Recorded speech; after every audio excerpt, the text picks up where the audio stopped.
ఇప్పుడు నన్ను మానసికంగా కూడా నన్ను అవమానిస్తున్నారు కదా, మీరు ప్రెస్ ముందర వచ్చి అవమానిస్తున్నారు కదా.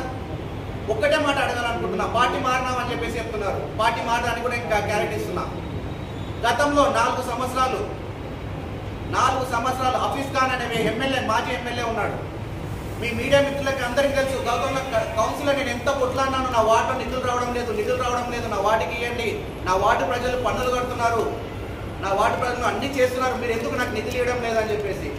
ఓన్లీ క్రాంతి అనే కక్ష సాధింపు పైన ఏ రోజు కూడా నాకు నిధులు ఇవ్వలేదు నా వార్డుకి. ఇంకొకటి కూడా చెప్తున్నాను, ఒక ఎస్సీని అయినందుకు నన్ను కూడా ఆ రోజు కూడా ఎస్సీ రిజర్వేషన్ వార్డులో నేను గెలిచిన. ఎవరైనా మీడియా మిత్రులు కానీ ప్రజలకి నేను అడగాలనుకుంటున్నా, ఎక్కడైనా కానీ పార్టీ ఓడిపోయిన చాట కోఆప్షన్ నంబర్లు ఇస్తారా, లేదంటే పార్టీ గెలిచిన చాట కోఆప్షన్ నంబర్లు ఇస్తారా? ఒక రూలింగ్ అప్పుడు ఉన్నప్పుడు నేను వైసీపీ గెలిచినప్పుడు కోఆప్షన్ నంబర్లని ఇద్దరిని కూడా నా వార్డునే ఇచ్చినారు. ఎందుకు ఇచ్చినారు? నా మీద కక్ష సాధింపు కాదా? నా వార్డు ప్రజలకు నేను 5 ఏళ్ల సమయంలో నేను ఏం సమాధానం చెప్పాలి? ఇదే 9 నెలల్లో నేను టీడీపీ గవర్నమెంట్ భరతన పిలిచిన దాంట్లో భరతనని ప్రేమగా పిలిచి నేను నీ వార్డు నేను అభివృద్ధి చేస్తా అని చెప్పి భరతన చెప్పినప్పుడు, కంట వేయించుకున్నప్పుడు ఒక్కటే మాట చెప్పినాడు భరతన, నీ వార్డుకి ఏం కావాలో నిధులు నేను శాంక్షన్ చేస్తా అని. ఈ రోజు మీరంతా మీడియా మిత్రులు రండి, 1,30,00,000 రూపాయలు నా వార్డులో పనులు నడుస్తున్నాయి.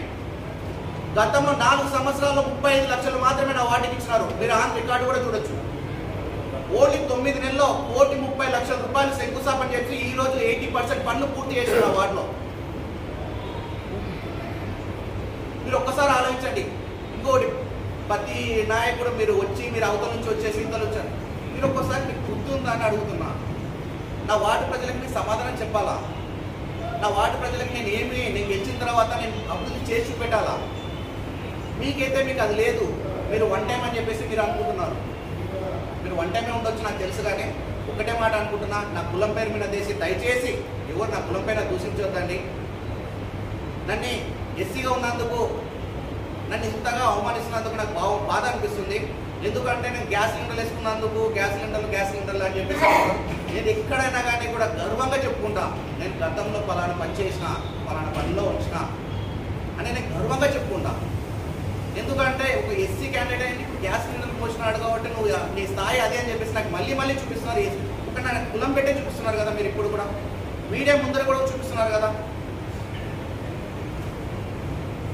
ఇదే కార్పొరేట్లు అందరు ఉన్నారు కదా. ఆ రోజు విక్రమసింహారెడ్డి మొత్తం ఆల్మోస్ట్ వాళ్ళు ఉంటారు.